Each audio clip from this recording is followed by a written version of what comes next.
سورۃ العنکبوت کی ابتدائی آیات۔ الحمدللہ وکفی، سلام علی عبادہ الذین اصطفی،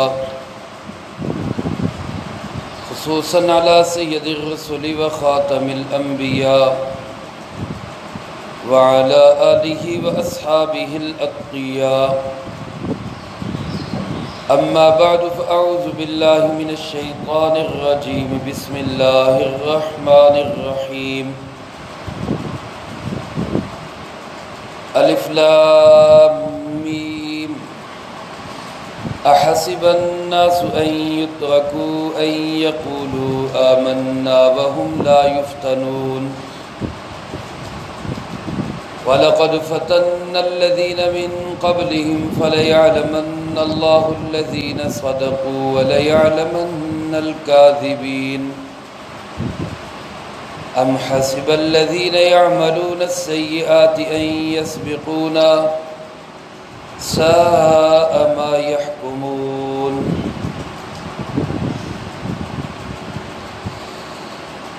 الف لام میم۔ ان الفاظ سے اللہ رب العالمین کی مراد کیا ہے اللہ ہی بہتر جانتے ہیں۔ احسب الناس، کیا سمجھ رکھا ہے لوگوں نے، ان یترکو، کہ انہیں چھوڑ دیا جائے گا، ان یقولوا آمنا، یہ کہہ لینے کے بعد کہ ہم ایمان لائے، وَهُمْ لَا يُفْتَنُونَ، اور ان کو آزمایا نہیں جائے گا۔ وَلَقَدْ فَتَنَّا الَّذِينَ مِن قَبْلِهِمْ، یقیناً ہم نے آزمایا ان سے پہلے لوگوں کو بھی۔ فَلَيَعْلَمَنَّ اللَّهُ الَّذِينَ صَدَقُوا، بس یقیناً جان لیا اللہ رب العالمین نے ان لوگوں کو، جانے گا اللہ رب العالمین ان لوگوں کو، صدقوا، جنہوں نے سچ بولا، وَلَيَعْلَمَنَّ الْكَاذِبِينَ، اور ضرور جانے گا ان کو بھی جو جھوٹ بولنے والے ہیں۔ ام حسب الذین یعملون السیئات، کیا سمجھ رکھا ہے ان لوگوں نے جو برے کام کرتے ہیں، ان یسبقونا، کہ وہ ہم سے بھاگ جائیں گے، ساء ما یحکمون، بہت برا فیصلہ ہے جو وہ کر رہے ہیں۔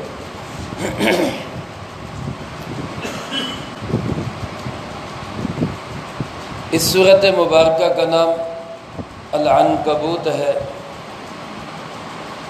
عنکبوت عربی زبان میں مکڑی کو کہتے ہیں، یہ جو جالا لگاتی ہے گھروں کے اندر، اس مکڑی کو عنکبوت کہا جاتا ہے۔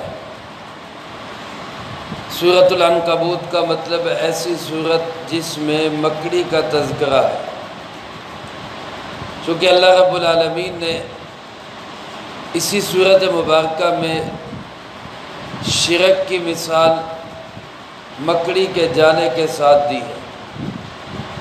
مشرک اتنا کمزور ہوتا ہے اور شرک کرنے والا اس قدر بے بس اور لاچار و مجبور ہوتا ہے، اس کی کوئی حیثیت اور حقیقت نہیں ہوتی کہ جیسے مکڑی کے جالے کی کوئی حیثیت یا کوئی مضبوطی نہیں ہوتی۔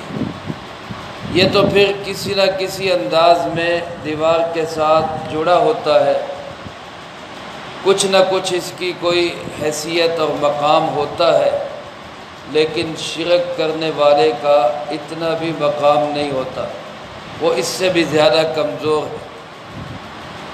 مشرک خود بھی کمزور ہوتا ہے، اس کا وہ رب جس کو وہ اللہ کو چھوڑ کے پکارتا ہے وہ بھی کمزور ہوتا ہے۔ توحید والا خود بھی مضبوط ہوتا ہے، اور جس رب کو وہ پکار رہا ہے اللہ رب العالمین، وہ بھی سب سے زیادہ مضبوط اور طاقتور ہے۔ اللہ پاک نے اسی مثال کو اس سورۃ مبارکہ میں بیان فرمایا، اور اسی مناسبت سے اس کا نام العنکبوت ہے۔ مکی صورت ہے، یعنی ہجرت سے پہلے یہ صورت مبارکہ نازل ہوئی، بلکہ علماء نے لکھا ہے اس کے بعد ایک صورت ہے روم، وہ نازل ہونے میں اس سے پہلے نازل ہوئی اور یہ اس کے بعد نازل ہوئی، لیکن قرآن پاک کی ترتیب میں یہ پہلے ہے وہ بعد میں۔ میرے محترم دوستو، قرآن کریم کی یہ جو صورتیں ہیں ان کی ترتیب بھی خود جناب محمد کریم صلی اللہ علیہ وسلم نے ارشاد فرمائی۔ روایات میں آتا ہے جب بھی کوئی صورت نازل ہوتی یا آیات نازل ہوتی رسول اللہ صلی اللہ علیہ وسلم ان کو لکھواتے اور پھر لکھنے والوں کو کہتے کہ اس کو فلاں جگہ پہ رکھ دو، اس کو فلاں صورت کے اندر رکھ دو، اور اس صورت کو فلاں سے پہلے رکھ دو، فلاں سے بعد رکھ دو۔ چنانچہ پوری قرآن کریم کی تمام صورتوں کی جو ترتیب ہے یہ ترتیب دی ہوئی کن کی ہے؟ یہ جناب محمد کریم صلی اللہ علیہ وسلم، گویا کہ خود اللہ رب العالمین کی ترتیب ہے، کیونکہ گفتہ اللہ بوت اگرچہ از حلقوم عبداللہ بوت، آپ صلی اللہ علیہ وسلم نے جو فرمایا یہ فرمان کس کا ہے؟ اللہ رب العالمین کا ہی۔ تو رسول اللہ صلی اللہ علیہ وسلم نے جو ترتیب بنائی وہ اللہ رب العالمین کی بنائی ہوئی ترتیب ہے۔ اس کو کہا جاتا ہے ترتیب توقیفی، یعنی یہ کسی کے ذہن کی اختراع نہیں ہے، کسی نے اپنی سوچ سے یہ ترتیب نہیں بنائی، یہ ترتیب وہی ہے جو لوح محفوظ میں اللہ رب العالمین کی دی ہوئی ترتیب ہے۔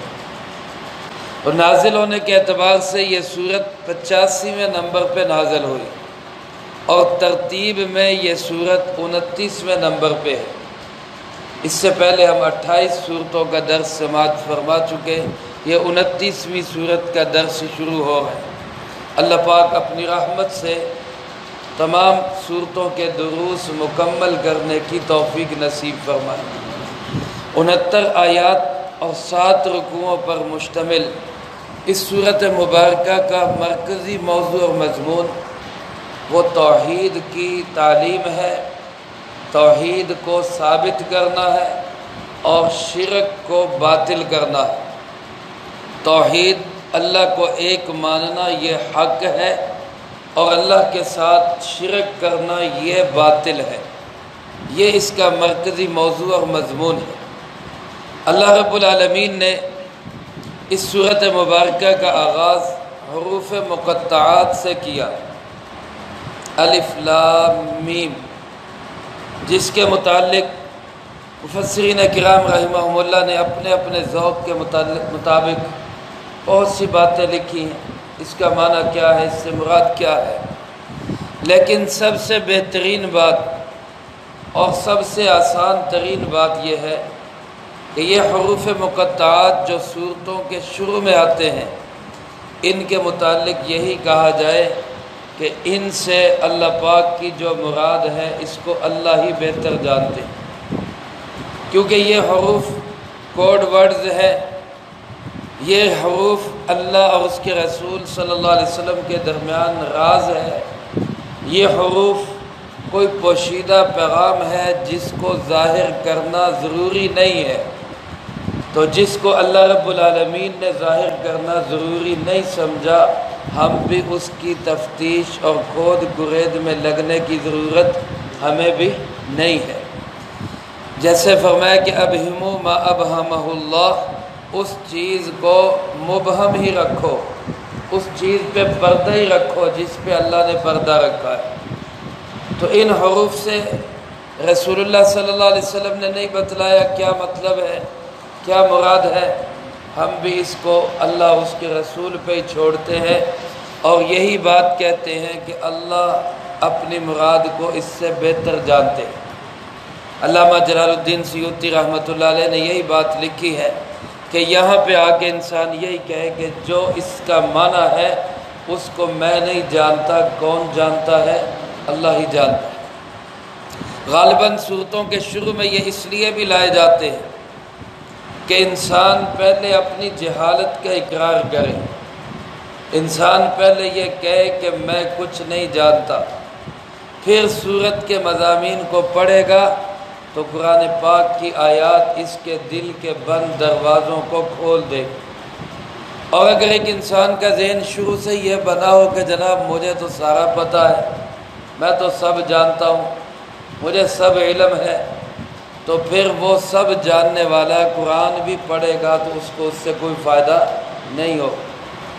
اس لیے جب قرآن کے درس میں بیٹھے، احادیث کے سبق میں بیٹھے، علماء کی مجلس میں بیٹھے، تو یہ سوچ اور ذہن لے کے بیٹھا کرے کہ میں کچھ نہیں جانتا، مجھے کچھ نہیں پتہ۔ پھر قرآن پاک، احادیث مبارکہ، اللہ والوں کی باتیں وہ ہمارے دل دماغ کو معطر کریں گی۔ اور اگر دل دماغ میں یہ کیڑا گھسا ہوا ہو کہ میں تو سارا کچھ جانتا، مجھے سب پتہ ہے، تو پھر انسان اپنے اسی خیال باطل کے اندر وہ لگا رہتا ہے اور کچھ بھی اس کو حاصل نہیں ہوتا۔ تو اللہ پاک یہ اقرار کرواتے ہیں کہ انسان کہے میں کچھ نہیں جانتا۔ اس کے بعد اللہ پاک ارشاد فرماتے احسب الناس ان یترکوا ان یقولوا آمنا وهم لا یفتنون، کیا لوگوں نے یہ سمجھ رکھا ہے کہ آمنا کہہ کے جان چھوٹ جائے گی اور ہمیں آزمایا نہیں جائے گا، آزمائش نہیں ہوگی، پرکھا نہیں جائے گا، جانچا نہیں جائے گا، امتحان نہیں لیا جائے گا کہ ایمان میں پکے ہیں یا کچے ہیں، بس صرف آمنا کہا اور جنت کے ٹھیکیدار بن گئے۔ لوگوں نے یہ کیا غلط خیال پال رکھا ہے۔ یہ قرآن کریم ہمیں جھنجھوڑ بھی رہا ہے اور ذہنی طور پہ آزمائشوں کے لیے، امتحانوں کے لیے تیار بھی کر رہا ہے۔ میرے محترم دوستو، یہ ایک طے شدہ بات ہے کہ جب انسان آمنا کہتا ہے، جب انسان یہ کہتا ہے کہ اللہ میں ایمان لایا، جب انسان یہ کہتا ہے کہ اللہ کے سوا کوئی عبادت کے لائق نہیں، حضرت محمد صلی اللہ علیہ وسلم اللہ کے رسول ہیں، تو پھر آزمائشیں آتی ہیں، پھر امتحانات آتے ہیں، پھر اللہ پاک جانچ کے ٹھوک بجا کے دیکھتے ہیں کہ کچا ہے یا پکا ہے۔ جیسے ایک شخص مٹی کا کوئی برتن بناتا ہے تو اس برتن کو یا کوئی خریدنے کے لیے جاتا ہے تو وہ برتن کو کیا کرتا ہے، ٹھکور کے دیکھ لیتا ہے کہ آیا یہ کہیں لیک تو نہیں، کہیں سے ٹوٹا ہوا تو نہیں۔ وہ کھڑک اس کا بتا دیتا ہے کہ یہ پکا ہے، صحیح ہے، یا کچا ہے اور ٹوٹ چکا ہے، اور پھر وہ اس کو لیتا ہے یا چھوڑ دیتا ہے۔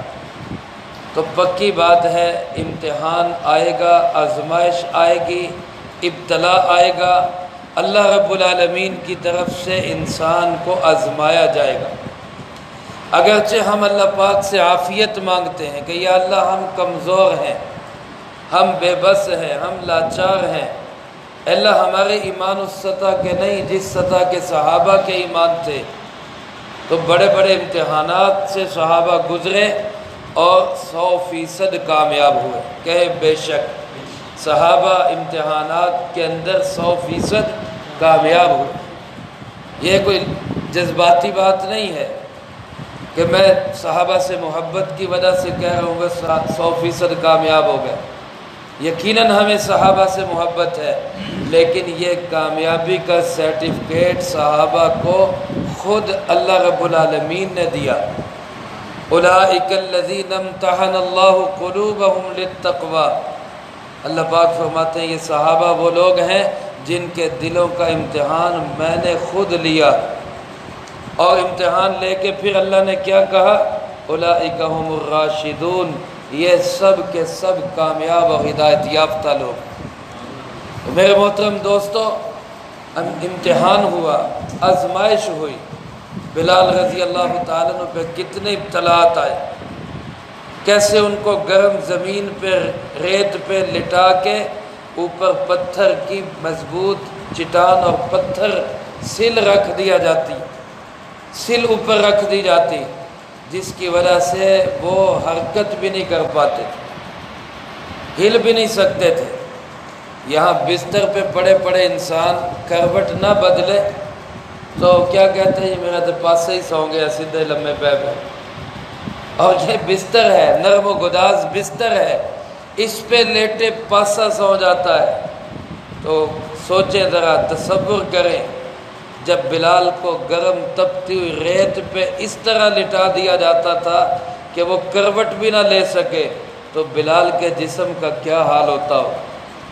حضرت بلال رضی اللہ تعالیٰ عنہ کے جسم پہ کیا بیتتی ہوگی۔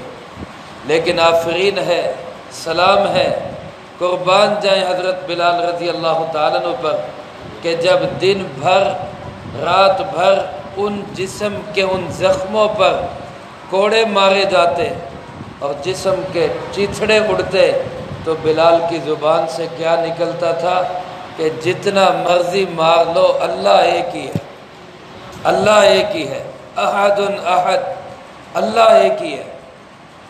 میرے محترم دوستو، یہ ایک نمونہ ہے، ورنہ صحابہ کی ساری زندگی انہی امتحانات، آزمائشوں اور ابتلاءات سے بھری ہوئی ہے کہ وہ لوگ مارے کھا کے، زخم سہ کے، ان کے جسموں کی دھجیاں اڑا دی گئی، لیکن انہوں نے زبان سے کبھی کلمہ شرک ادا نہیں کیا، کبھی کلمہ کفر ادا نہیں کیا، وہ اللہ کے دین پہ قائم اور مضبوط رہے۔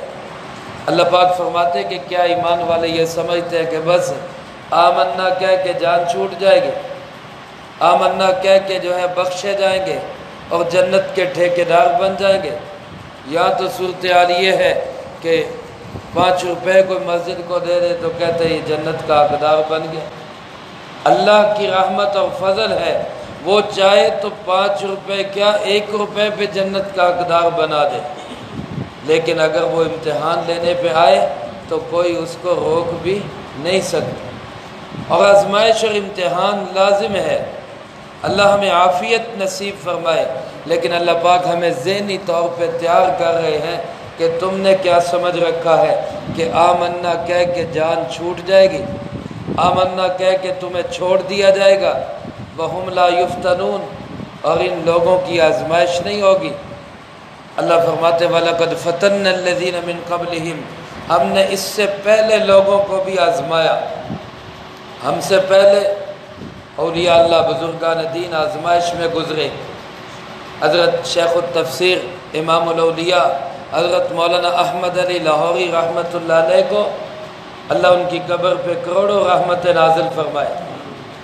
انگریز نے جب اس ناپاک خطے میں قدم رکھا تو انگریز کی مخالفت کی وجہ سے اور بر صغیر پاک و ہند کی آزادی کے لیے انگریز ان کو جیل کے اندر برف کے بلاکوں پہ ننگا کر کے، کپڑے اتار کے برف کے بلاک کے اوپر لٹا دیا کرتا، ٹھنڈا بلاک، ایک برف کا ٹکڑا گرمی کے موسم میں ہاتھ میں پکڑنا مشکل ہوتا ہے، ہاتھ میں پکڑے ہاتھ سن ہونے لگتا ہے، تو تصور کریں جن کے جسم کو برف کے بلاک پہ لٹا دیا گیا ان کا کیا حال ہوگا۔ اور جب کسی نے کہا کہ جناب برف کے بلاک پہ لٹا دیا گئے تو جسم تو ٹھنڈا ہو گیا ہوگا، جسم تو سن ہو گیا ہوگا، تو زبان حال سے فرمانے لگے کہ جسم تو ٹھنڈا ہو گیا لیکن دل میں ایمان اور زیادہ گرم ہو گیا۔ یہ آزمائے گئے ہیں، ہم سے پہلے یہ آزمائے گئے، ان سے پہلے ان کے بڑے آزمائے گئے، ان سے پہلے ان کے بڑے آزمائے گئے، تابعین آزمائے گئے، صحابہ آزمائے گئے، اور صحابہ سے پہلے پہلی امتوں کے ایمان والے آزمائے گئے۔ اللہ فرماتے میں سب پہلوں کی آزمائش کر کے پھر میں دیکھتا ہوں، فَلَيَعْلَمَنَّ اللَّهُ الَّذِينَ صَدَقُوا وَلَيَعْلَمَنَّ الْكَاذِبِينَ، پھر میں جانتا ہوں کہ سچا کون ہے اور جھوٹا کون ہے، پھر میں جانتا ہوں، پھر میرے علم میں آتا ہے۔ یا سوال یہ ذہن میں آئے گا کہ اللہ تو ویسے ہی جانتے، اللہ کو تو ویسے ہی علم ہے سچا کون ہے جھوٹا کون ہے، تو یہ آزمائش اور امتحان کیوں؟ تو علماء نے لکھا ہے کہ یہاں علم سے مراد علم ظہور ہے، یعنی میں تو جانتا ہوں لیکن میں دنیا کے سامنے ظاہر کر دیتا ہوں کہ یہ سچے کھڑے ہیں اور یہ منافق کھڑے ہیں۔ ویسے نہیں پتہ چلتا۔ آج دنیا کے اندر آپ دیکھ لیں، ایمان والے بھی ساتھی ملے ہوئے ہیں، کمزور ایمان والے بھی، مضبوط ایمان والے بھی، سچے بھی ساتھی ہیں، جھوٹے بھی ساتھی ہیں۔ یہی اس خطے کے اندر وہ لوگ بھی ہیں کہ جن کی جان چلی جائے لیکن وہ کسی بھی غلط عقیدے کے اوپر وہ کوئی لچک دکھانے والے نہیں ہیں، اور اسی خطے میں وہ لوگ بھی ہیں جو مال و دولت کے لیے، ڈالروں کے لیے، روپے پیسے کے لیے اپنا ایمان بیچ لیتے ہیں۔ تو اب ان کی پرکھ کیسے ہوتی ہے؟ پرکھ تب ہوتی ہے جب امتحان آتا ہے، جب آزمائش آتی ہے، جب کڑے حالات آتے ہیں، سخت حالات آتے ہیں۔ آج میرے دوستو لاک ڈاؤن اور ان معاشی حالات کی وجہ سے اب پریشانی کے حالات ہیں، گھر میں بھوک ہے، فاقہ ہے، تنگی ہے۔ اب یہاں پہ اگر کوئی شخص آتا ہے اور وہ آ کے کہتا ہے جی آپ کو راشن دیتے ہیں، آپ کو گھر کا خرچہ دیتے ہیں، آپ کو گھر کی ضروریات بہم پہنچاتے ہیں، لیکن شرط یہ ہے کہ آپ ختم نبوت کا عقیدہ چھوڑ دیں، تو یہاں ایمان والے کا امتحان ہوگا۔ جو آزمائش والا، جو امتحان، جو ایمان والا ہوگا، جو عشق مصطفیٰ والا ہوگا، وہ کھڑک کے کہے گا کہ میاں اپنا راشن اپنے پاس رکھو، اپنا خزانہ اپنے پاس رکھو، اپنے پیسے اپنے پاس رکھو، میں رسول اللہ صلی اللہ علیہ وسلم کی ختم نبوت کا سودا نہیں کر سکتا۔ اللہ کے فضل و کرم سے کراچی کے اندر لوگوں نے اس ایمان کا ثبوت دیا، انہی دنوں میں ثبوت دیا، انہی دنوں کے اندر ثبوت دیا ہے، جب ایک علاقے کے اندر وہاں پہ مرزائی ایک گاڑی کے اندر راشن بھر کے تقسیم کرنے کے لیے گئے، باوجود اس کے کہ لوگ ضرورت مند تھے، لیکن جب ان کو پتہ چلا کہ یہ مرزائی ہیں تو لوگوں نے مار مار کے وہاں سے بھگا دیا، پولیس کو آ کے ان کو چھڑانا پڑا۔ یہ الحمدللہ ایمان ہے، اللہ ہمارے اس ایمان کو قائم اور سلامت رکھے۔ تو اللہ فرماتے میں ایسے امتحانات ڈالتا ہوں، جانچتا ہوں، دنیا کو دکھاتا ہوں کہ یہ سچے کھڑے ہیں اور یہ منافق کھڑے ہیں، یہ عقیدے والے کھڑے ہیں اور یہ پھس پھسے لوگ کھڑے ہیں، یہ توحید والے کھڑے ہیں اور یہ شرک والے کھڑے ہیں، یہ میرے نبی کا نام لیوا اور سچے عاشق اور محبت کرنے والے، اور یہ دوسری طرف دودھ پینے والے مجنوں، یہ کھڑے، یہ دنیا کے سامنے ظاہر کر دیا جاتا ہے۔ اللہ پاک ارشاد فرماتے ہیں ام حسب الذین یعملون السیئات، یہ لوگ جو برے کاموں کا ارتکاب کرتے ہیں، جو مجرم ہیں، گناہ گار ہیں، جو غلط کاموں کا ارتکاب کرتے ہیں، وہ کیا سمجھتے ہیں ان یسبقونا، کہ وہ ہم سے بھاگ جائیں گے؟ ان کا کیا خیال ہے کہ وہ ہمیں چکمہ دے جائیں گے؟ ان کا کیا خیال ہے کہ وہ رشوت دے کے چھوٹ جائیں گے؟ وہ کیا یہ سمجھتے ہیں کہ وہ ہماری طاقت سے باہر نکل جائیں گے؟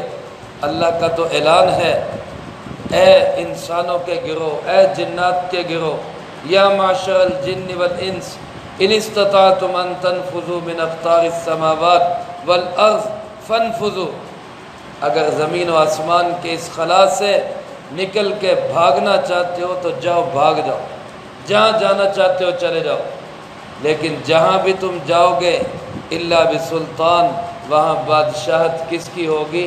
اللہ ہی۔ تو میرے محترم دوستو، کوئی مجرم یہ نہ سمجھے کہ وہ اللہ سے بھاگ جائے گا۔